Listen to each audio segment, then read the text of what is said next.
Get 15% off the Fullest entire product line with code The Fullest Podcast at checkout. One of the main ingredients in our product line, saffron, has been proven over and over again in clinical double-blind placebo trials to be an effective form of treatment for depression, anxiety, and ADHD. Saffron has been used by many cultures for thousands of years for these purposes, and now the research is here to finally back it up, proving that plant medicines and ancient healing practices can actually be an effective alternative to pharmaceuticals. From caffeine-free latte powders to saffron baths and capsules, there's something for any modern woman looking for ancient healing. Again, that's code The Fullest Podcast at checkout for 15% off. I hope you enjoy your new daily saffron ritual.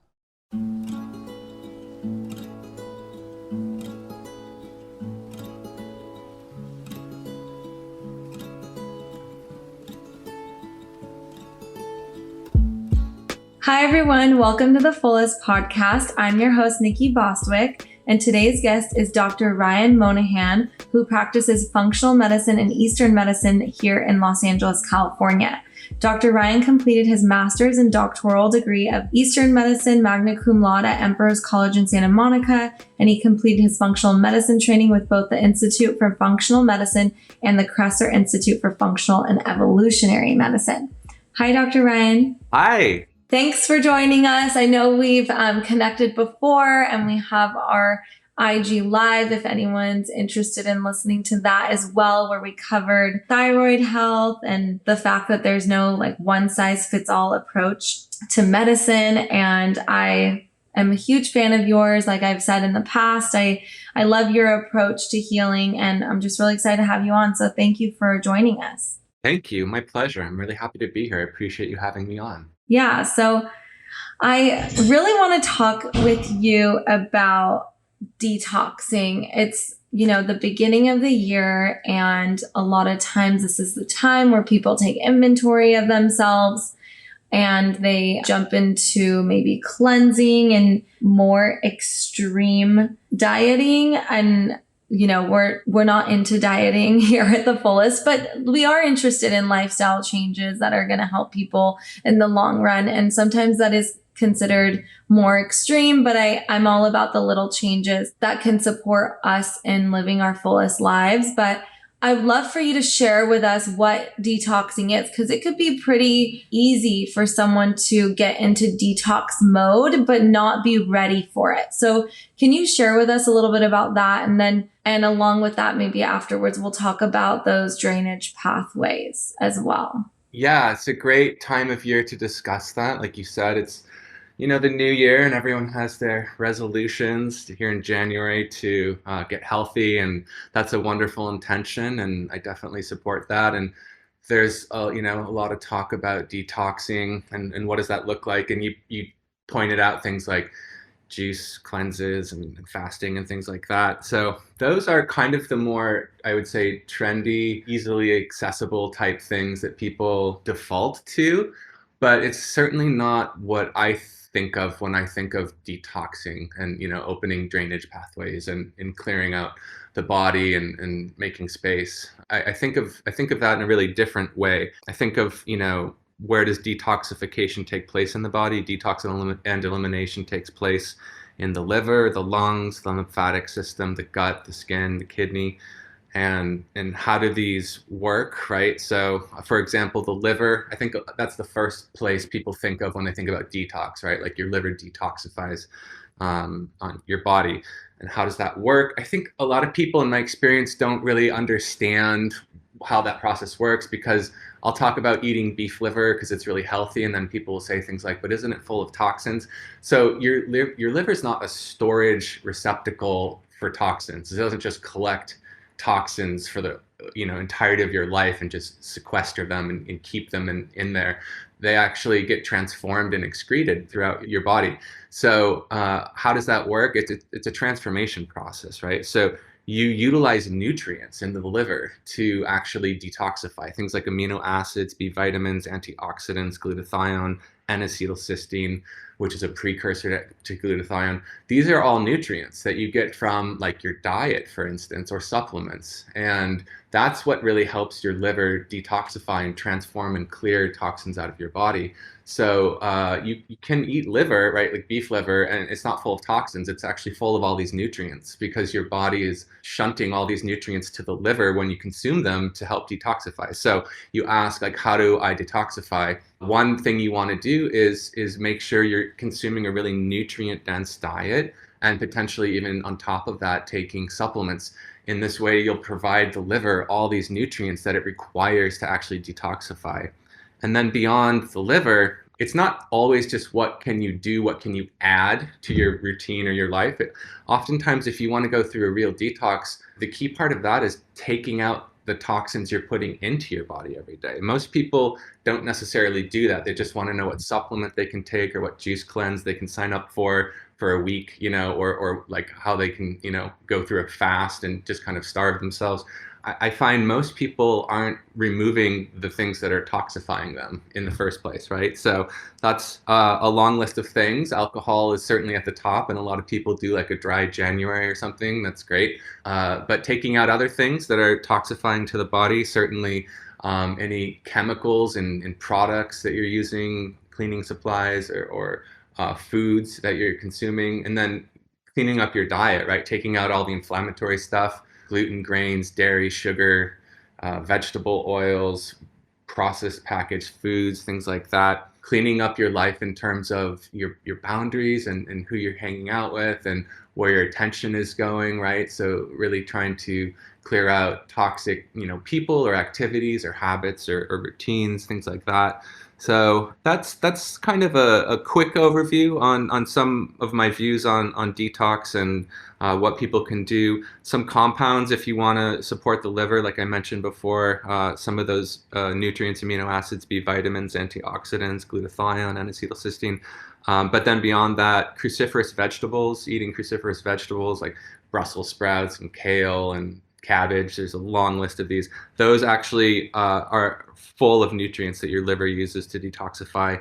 Compounds like milk thistle, dandelion, artichoke, schisandra, bilberry, all those things are really good for detoxification as well. So when you say beef liver is really good, you're saying that encompasses like those nutrients that you were talking about naturally, like instead of maybe going and getting an IV of glutathione or taking NAC, if you take beef liver, that would have that in it?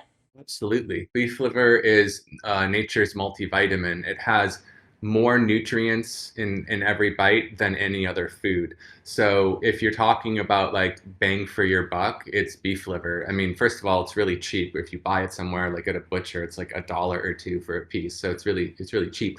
But it also has more nutrients in it than any other food. It's the most nutrient dense food on the planet, and it has all those essential nutrients, B vitamins, amino acids, things like that, that your liver uses to detoxify, because there's this old kind of ancestral wisdom, like for like, where you eat the thing that you want to support, right? So if you want to support your own liver, which detoxifies, you would eat beef liver, for example, because it's full of the things that your liver uses to do its job. So yeah, consuming high quality, well-sourced beef liver periodically. You don't have to do it every day. Maybe 1 or 2 or 3 or 4 times a month would be enough. Will really give you, it's like a medicine, right? It's not necessarily this like snack you have all the time. Yeah. I view it more as like a medicine that you take, 1 to 4 times a month to really support your health. And so it's that you're saying that in the form of like actually eating it from a butcher, getting it from a butcher, cooking it, not necessarily in encapsulated beef liver, right? Or like if you were going to do encapsulated, how you would take it daily? Yeah, exactly. You can do it any approach. There's kind of beginner, intermediate, and advanced, right? So advanced would be going to the butcher, buying the liver, bringing it home, cooking it, and eating it, and that is great. That's the strongest, most potent form. Yeah. The moderate approach would be things like beef liver crisps. You can get somebody like Carnivore Aurelius, or there's other people out there that make beef liver crisps where it's already kind of dried out, and you just open up the package and eat it. It's super convenient and easy. And then the beginner approach would be more like the encapsulated, desiccated beef liver.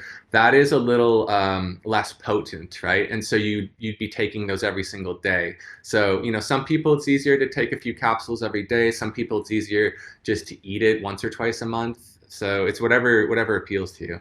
Okay. Oh my, yeah. I've taken beef liver, especially when I was pregnant, but I'm always just, it's a little much to think about coming from like a very strong plant-based background where I'm not vegan anymore. But I love that approach. Like I eat meat maybe a couple times a month. My dad will make me like kebab because we're Persian. So Persian people love eating like liver, cow tongue, like all the things. So they're all just like really confused about me, but it's definitely something that I've considered incorporating. But now that I'm especially trying to go more the ancestral route than just going and getting an IV of those things, I think it just makes more sense for how I view things, and it's more natural. So I love that you shared that information with us. And I used to have a thyroid condition, and so I'm in remission. So I don't have Hashimoto's anymore. But at the time, my doctor like jump started my journey with Nature-Throid, which is the same idea, right? Taking that pig's thyroid, right? And then Yeah, that's absolutely the same like for idea. life. Yeah. But then it's almost like the same thing. I kind of graduated from that and other things helped heal me, and I don't take that anymore, but it is an interesting concept. Like, would you say that that's kind of a lifelong thing that you would do? Or do you think that you would kind of take a break from liver? Or is it more of like, that's just the way that our ancestors have done it forever throughout their lives? Yeah, if you look at cultures throughout history before the modernization of food that we're living in now, we really honored the animals we consumed and used every aspect of it, right? Nothing went to waste. And in fact, the organ meat was always prized as the best, right? And so that went, first. That was the thing everybody coveted. And you talked about your own culture consuming the tongue and the liver and things like that. The thyroid, the thymus, the heart, the lungs, all of these organs are the most, potent, energetic, rich, nutrient dense aspects of the animal. And the muscle meat, the flesh that we have like steaks and burgers and things like that, it's certainly potent as well, but nowhere near what something like the organ meat is going to be. So historically, hundreds, thousands of years ago, we were eating nose to tail, using every aspect of the animal in a more sacred way. And of course, those were really, wild animals to an extent, and much healthier than a lot of the conventional animals that we're consuming today that are fed GMO grains and kept in terrible conditions and live a terrible life with antibiotics and hormones pumped into them, things like that. So yeah, when you're talking about consuming anything, you want to make sure it's really well sourced. And 90% of the meat in the marketplace is not well sourced. It's conventional. And so that's when you're going to see meat becoming an unhealthy thing for some people because the animal's not healthy. It's not that meat as a concept is bad. It's that the animals and the way we're raising them, the conditions they're in, they're not healthy beings. And then we consume this unhealthy thing, and it's not good for us. So, regenerative, well-sourced, grass-fed, grass-finished, organic animal products, especially when it comes to the organs like thyroid, like you mentioned, and liver and all these, you have to make sure it comes from a really good place. I completely agree. And I've seen a lot of grass-fed meats come onto the marketplace that aren't organic. And I always just kind of question that too, even though it's so great to be aware and want to do grass-fed. I think making sure it's grass-fed, grass-finished, like you said, and organic, because like Roundup and glyphosate, it's everywhere. Like you said, you want to make sure that it's something that you're consuming that's going to support your body. And if that's what the animal's eating, I'm not 100% sure about that. I've just noticed, obviously, that, there are bigger companies that are now offering grass-fed things. And I'm always questioning it because I'm like, do I trust that company that bought that out? But it's still not organic. So yeah, obviously if it's like a small farm and they can't afford the organic certification, like it's a different story than like this huge conglomerate that's just preying on what people are into at the moment. And so I'm curious where you source your meat from, because there are a lot of great companies out there now. Yeah, there are. So I live 2 blocks from Erewhon here in LA. So I just have that conveniently located to me, and Erewhon always sources everything really well. So I buy my meat from Erewhon directly, but obviously not everybody lives in LA or goes to Erewhon. So for a lot of my patients, I work with patients across the country, and I always want to be able to provide them resources to access high quality meat and fish and produce and all these things that I recommend people consume. So you can go online and look up, grass fed, grass finished meat delivery, something like that. There's things like Wild Pastures is a good source I recommend, and Butcher's Box has a lot of these options as well. But there's a lot out there actually, and some small independent farms as well. Going to your local farmers market and meeting with butchers there and asking them about their practices. Apricot Lane, I really like. I went and visited them. They're like an hour outside of LA. They're doing regenerative farming at the highest level, and they do sell some meat as well. But there's dozens of places online. If you just look into it and see maybe what's close to you or what appeals to you. Like I said, Wild Pastures, Butcher Box, a few other places. Just Google grass-fed, grass-finished, regenerative farming meat, right? And then there should be several options that come back. So having it delivered, you can store meat in your freezer for like a year, so you can have however much you want delivered at a time, and then have it in your fridge and your freezer for the long term. So you don't have to have a local butcher even, and if you do, that's great, right? If you find a butcher that checks all these boxes, grass fed, grass finished, organic, regenerative farming, that's all great. That's great. Support your local butcher. But if you don't have that, yeah, use these online resources and just have stuff delivered at this point. Taking a moment to talk about water, because the water you drink is so important. There's so many filters and different types of water on the market today, but I wanted to share with you my personal favorite, Alive Water. Alive Water offers the only solution for unprocessed spring water delivery in beautiful, reusable glass vessels. In addition to having great taste and all the essential minerals and electrolytes we need to thrive, their water also has probiotics that are unique to raw spring water. Their support team is super friendly, and they make coordinating deliveries convenient with text to confirm your next delivery. Listeners can get 30% off their first Alive Water order using code THEFULLEST at checkout. I'm so excited to talk to you about Healthy Line. It's a brand I absolutely love and trust, and they're offering 10% off Fullest Podcast listeners and free shipping if you use code THEFULLEST at checkout. If you haven't heard of Healthy Line, they have totally revolutionized heat therapy. They use PEMF mats and far infrared mats that are designed to improve your health and wellness using natural gemstone heat therapy. Their nature-inspired medical devices will really help you on your motherhood journey as well if you're a mom, because having kids can really drain you. They have so much energy. They're so wonderful, but keeping up with them is so difficult. So if you're a mom that needs a little bit of an extra boost throughout the week and you don't want to rely on just coffee or matcha for that, I would definitely invest in this. You can even get just a small mat.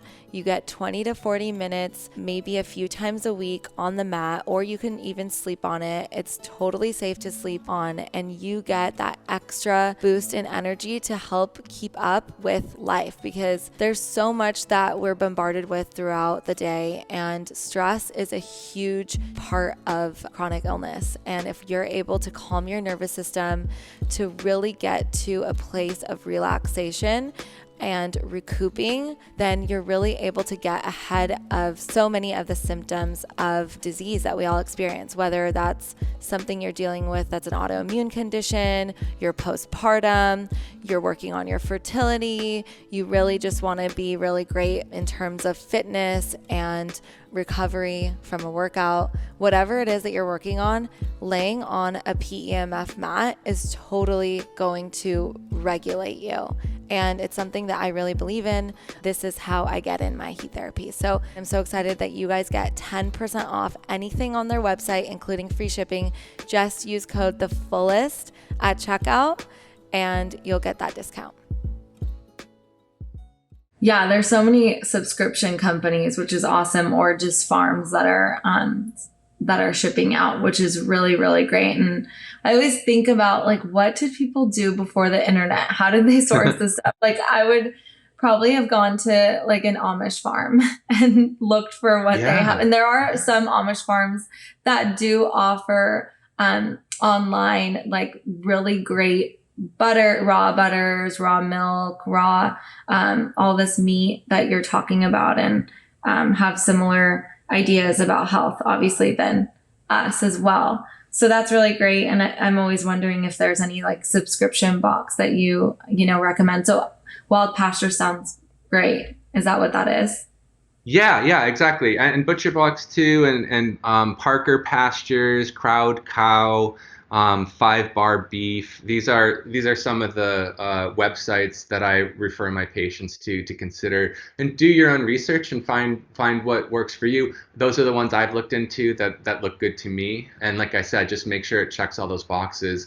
Grass-fed, grass-finished, right? So you talked earlier for a moment about all these bigger companies offering grass-fed meat, and you're kind of like, is it though? And so that's an interesting thing to highlight. You're smart to bring that up, because just because it's grass-fed, pretty much all animals or cows, for instance, are grass-fed, right? At some point in their life. So if at any point it grazes in the grass and eats it, you can say it was grass-fed, technically. Wow. But yeah, so the trick is it grass-finished? That's kind of the more important one these days, because a lot of places will, let their cows graze, and then before slaughter, they'll fatten them up with those grains, GMO corn that cows were never meant to eat. It's inflammatory to them, and it makes no sense that they consume it. But what happens is it fattens them up, and it creates a greater yield, right? So they make more money when they slaughter the cow. So if you finish that cow with all these grains, it becomes this unhealthy, inflammatory animal.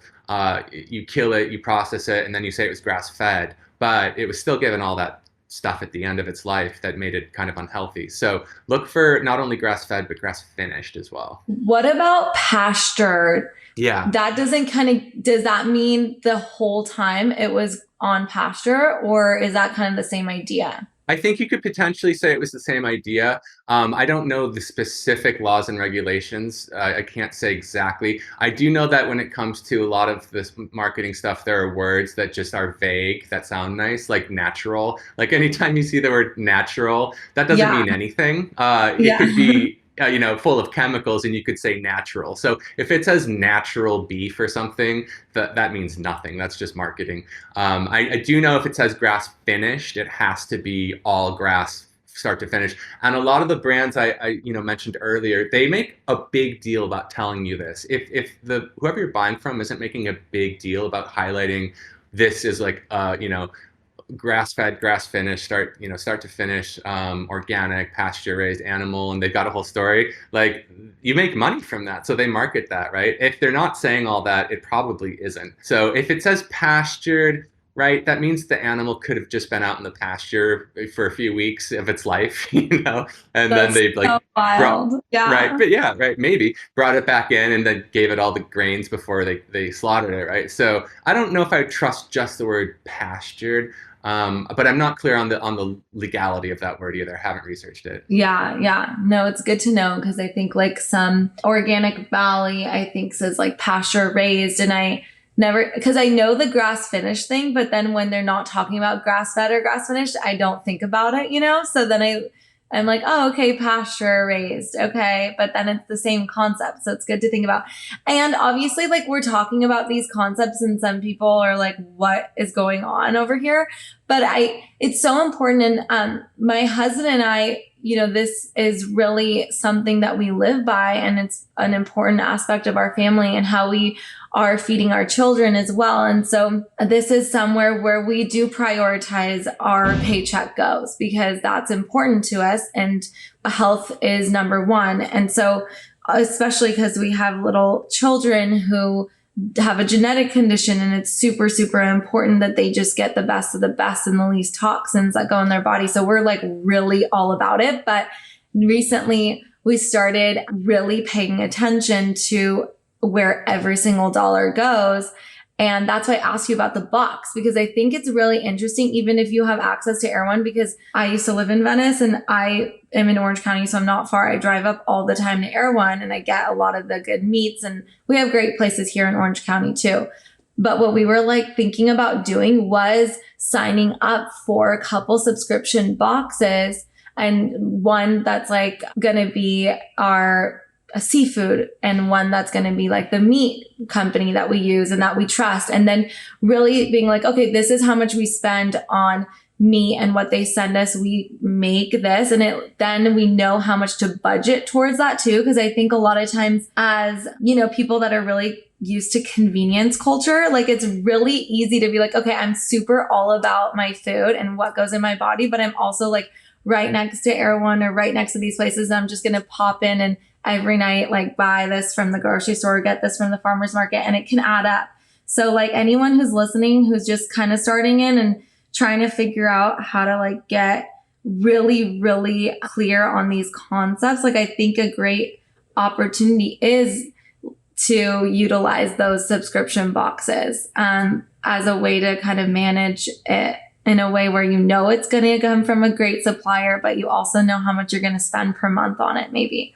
So that's just one suggestion, because I'm all about like budgeting this year, especially with, inflation in the economy. I feel like it's crazy because you want to be able to make sure that you're still taking care of yourself, right? Absolutely, right. And health, in my view, of course, is the biggest investment. It's what my whole path in life is devoted to. That's not everybody's priority, right? But it sounds like it is for you and your children and your family, and it is for me.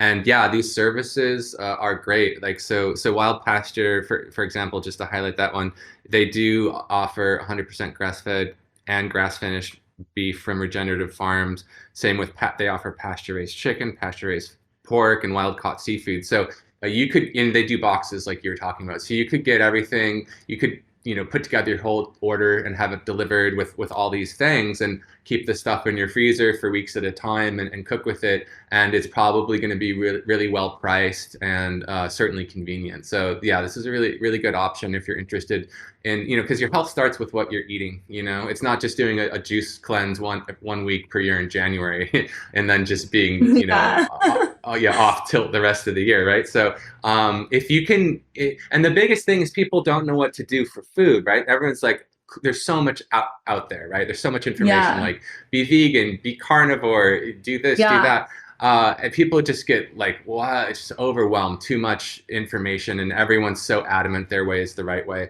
My perspective is somewhere in the middle. I land in the paleo world, which is between vegan and carnivore. It includes both, right? So plants and animals. And that's the way for 99% of human history, we've consumed food. So we're genetically wired for that, right? Plants are important. I don't agree with the carnivore perspective that like, oxalates and phytic acid and all those things and lectins are like the death of us and to be avoided. I think, sure, in some cases, but generally speaking, the pros outweigh the cons. The phytochemicals, compounds, antioxidants, all these things in plants and fiber for, especially vegetables. We need vegetables in some amount.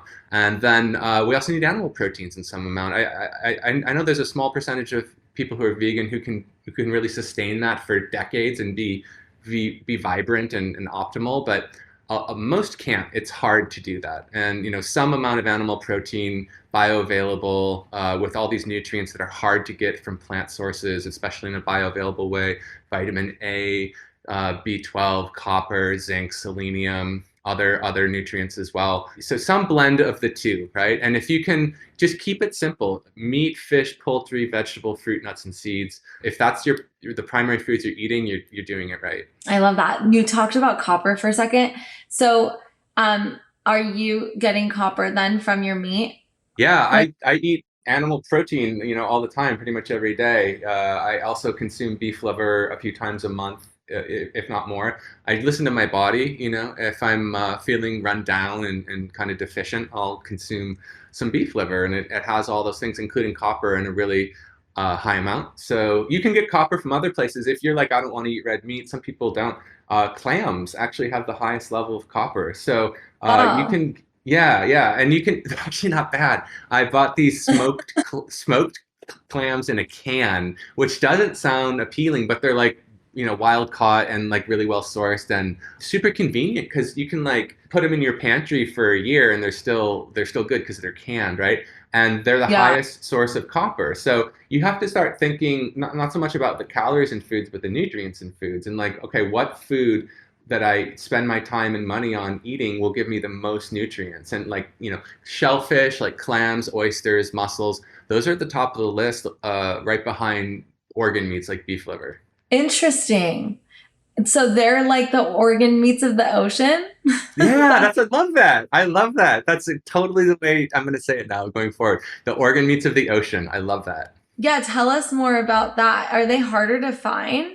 Like, how does it work? I mean, I don't know if you know this, but like you were saying, in the animal world, let's say, not our ancestors, but even animals, I watch a lot of, I don't really watch TV, but if I watch something with my kids, instead of like a cartoon or something, we watch a lot of these like Earth National Park like types of shows. So I've seen a lot of that where we watch animals in their element, and they do, like you were just saying, consume the organ meats first, and some of them leave, and then they leave the rest for like the lower class of their kingdom or whatever, right? So Yeah. I wonder if that's kind of how it works in the ocean, because I never see or think about that. Like, who consumes who consumes clams? Like, who can get that out of there? Yeah, that's a really good question. And I don't know the food chain of the ocean that well to answer that, but you're totally right.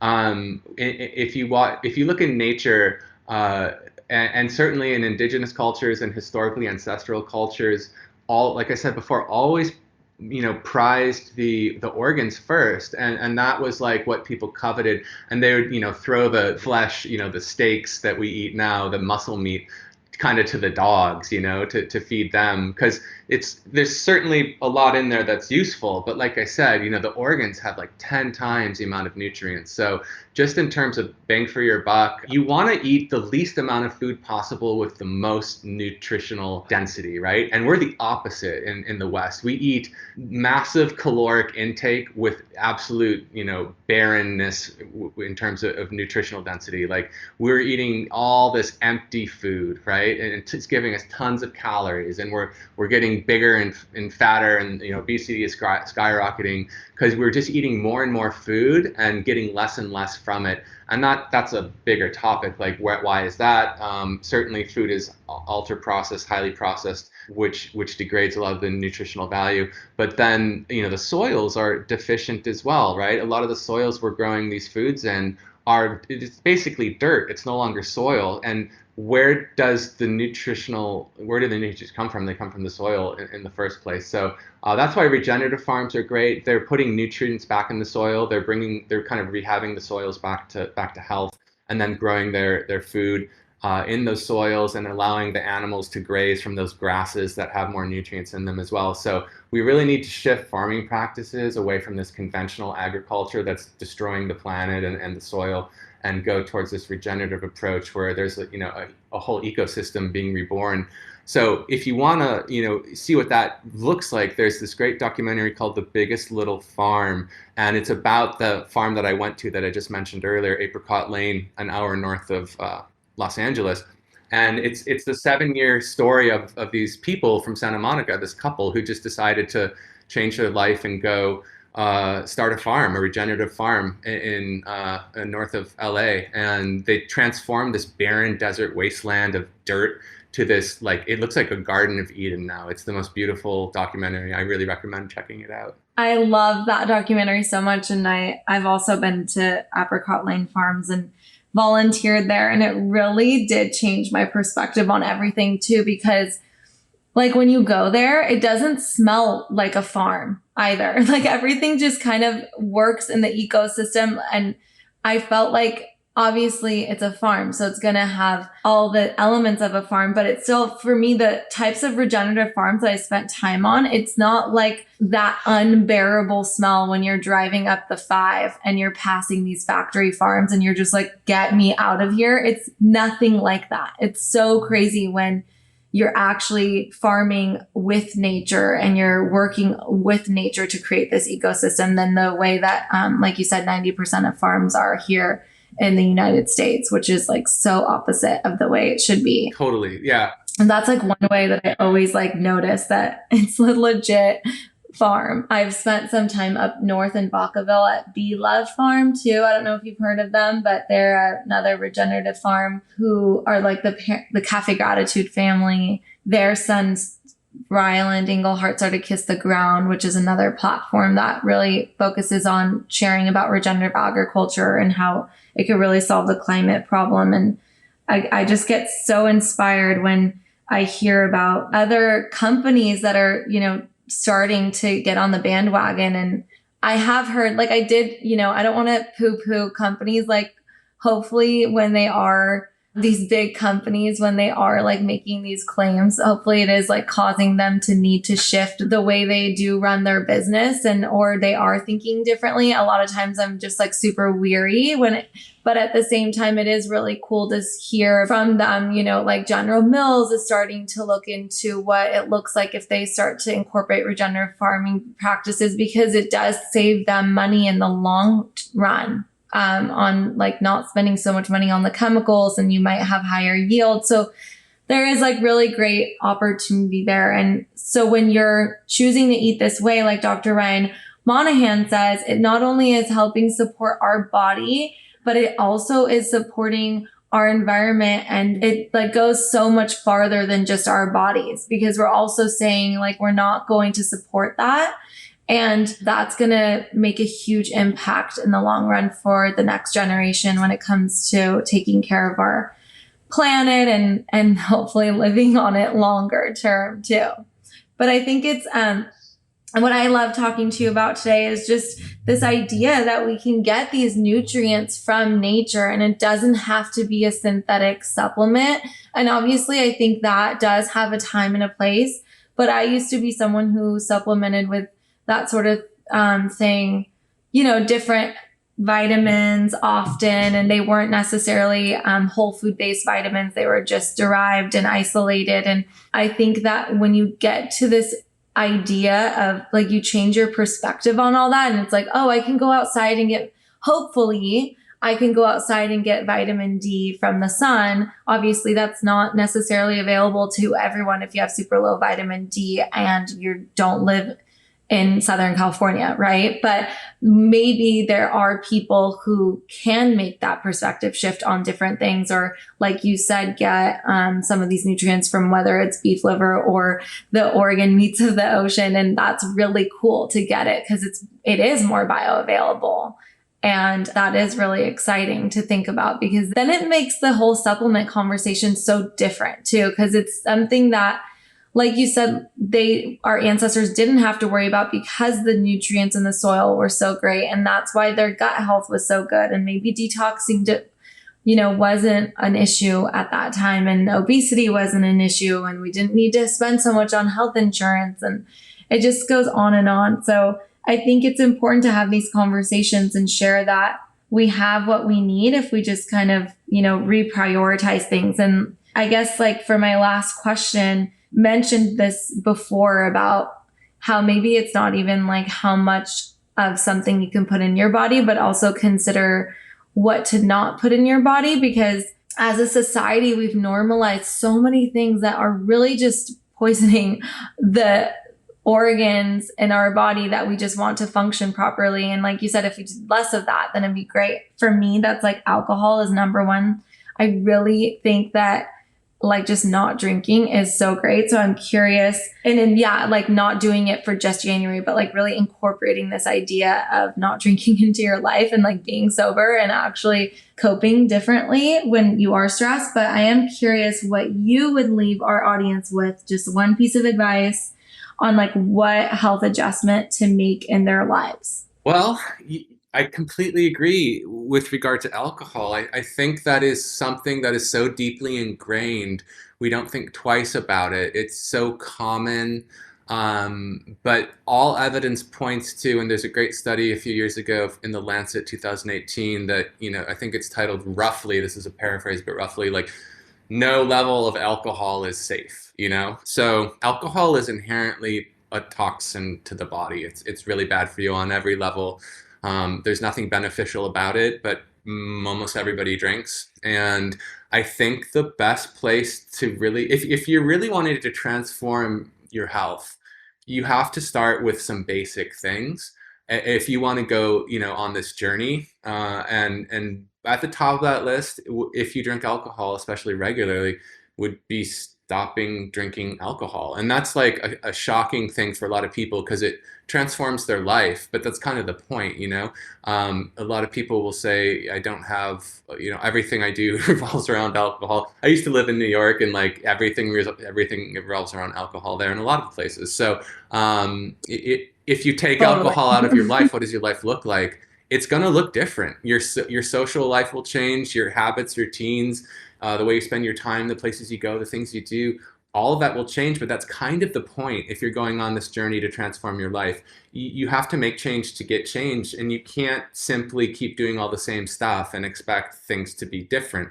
So, I stopped drinking like 17 years ago, and that was at the beginning of my own health journey, and that was absolutely foundational and critical. Like you can't really seriously, go deep into your health if you're still consuming things that are toxic to your body all the time. And alcohol's at the top of that list. Other things on that list would be things like sugar and gluten, grains, dairy, vegetable oils, processed food. All those things, you need to start taking them out of your life. Those are the things that are polluting your body and causing inflammation and sickness and making it hard to be healthy. Consuming a nutrient-dense diet, right? The things we talked about, meat, fish, poultry, vegetables, fruit, nuts, and seeds.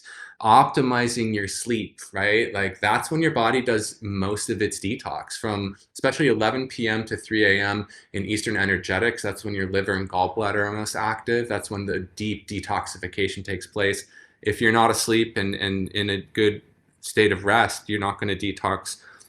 Setting boundaries in your life, personal and work life, exercising, building community, finding balance, listening to your body, knowing your limits, all of those things. But yeah, at the top of the list, it's stop doing the things that are causing the problem. Stop consuming things that are poisonous and toxic to you, and see where that takes you. It'll lead you down a new path. I completely agree. Thank you so much for joining us today. It was such a pleasure to have you on, and I'm looking forward to us chatting again soon. My pleasure. Thank you so much for having me.